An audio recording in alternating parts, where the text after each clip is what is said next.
like affirmation podcasts before I go to sleep at night and before I wake up in the morning. Like as I'm in your like in that half like zone, like in that beta state, that's when you can really rewire your subconscious brain. And my subconscious brain is so full of kaka. Like I don't even know how to say, like there's just so much, like who do you think you are, and like, you know, you should stay little, you should be humble, like so many things that are in there, like, and that you really have to, you there's no way to really stop the music because it's always going. So you just have to change the tune, and the way you do that is by rewiring your subconscious brain. Yeah.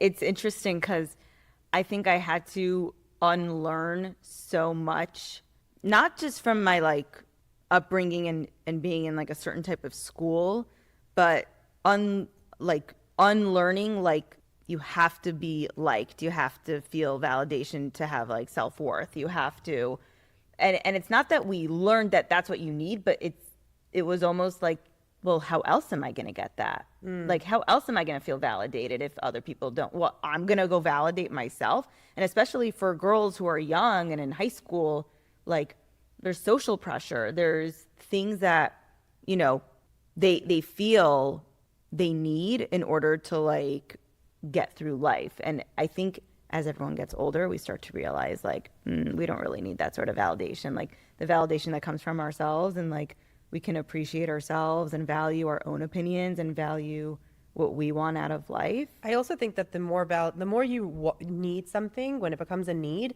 and you're just trying to get validation from other people, Hashem will keep pushing it away, because then you're working from an empty cup, and no matter how much you fill it, there's holes. So the water's just going to keep spilling out, because you're just going to need the next dopamine hit, and you're going to need the next, the next void to be filled. So like that's what I realized for myself in my life. Like the more I would close up my holes and then start, patching up whatever, and put in my own, get high on my own supply, and really love myself totally and completely, externally of everybody. And I even had to like let some people go, because I realized that they really weren't serving me. And I realized that it's better to be alone than to be with people that are making me go further from my truth.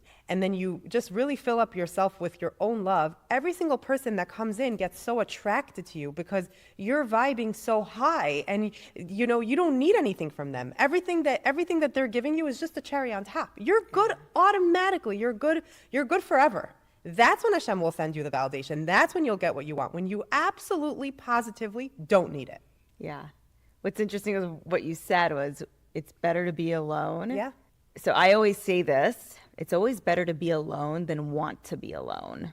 Yeah. So whether you're in an unhealthy relationship, or you have friends that don't serve you well, or maybe you're in a community that doesn't serve you well, sometimes it will hurt you so much more than actually just being on your own. Exactly. And it's okay to like be on your own. But I mean, I'm not going to talk about me and my post-divorce life, but it was so hard for me to be alone. Yeah. And like, also it's like, I always have this need to like do things for somebody. Right. And it's like, oh my God, like Shabbos, like who am I cooking for? Like what? I have to like invite like Right. 10 people over. Right. And like, I had to not use friends, but in order for me to like feel this certain level of like happiness within myself, like I needed to like be validated by like having guests over. Right. Friday night, Shabbos day. But Hashem was showing you that a certain part of your soul needed to be healed in this way. And then I got used to being alone, and then I loved it, and then I got married. I'm like, Zoli, you're gonna go to New York this week for a week, right?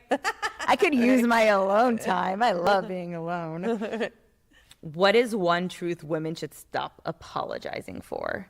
I think one truth that women should stop apologizing for is this concept of feeling selfish, because I think that in our Frum world, a woman is valued by how much chesed she does and how much she's giving to others and what she's doing it